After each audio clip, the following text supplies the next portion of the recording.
Hello, folks. Well, it's August in Texas and it's hot, but our bird friends are still reasonably active. We have a lot of visitors that stay here year-round.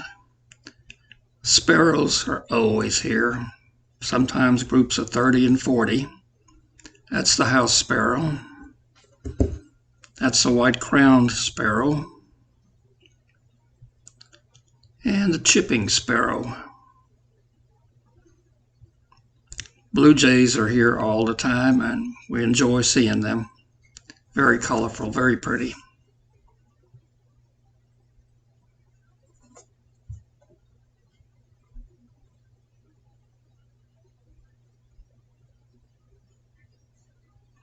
Cardinals are year-round visitors here, or residents, you might say.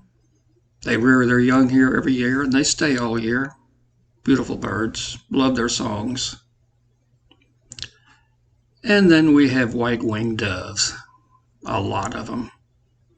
I call them pigs with wings because they devour everything they can. We have a few surprises every once in a while. This showed up. It's a Cooper's hawk, which is not unusual in itself, but this is the first time we've seen one in the bird bath.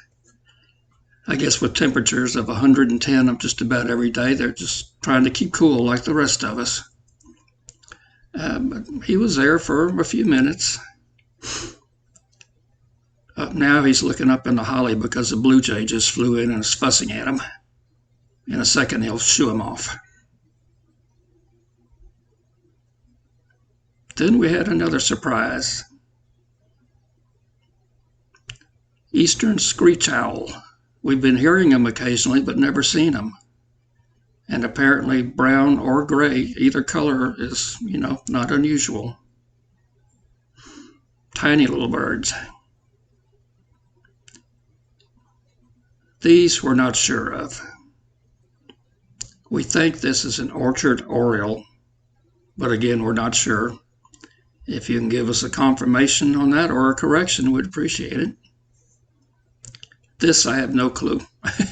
I thought at first it was a black and white warbler, but I think it's too big for that. So if anybody out there can help us, leave us a comment. We'd appreciate it. Other than that, just try and stay cool. Thanks for watching.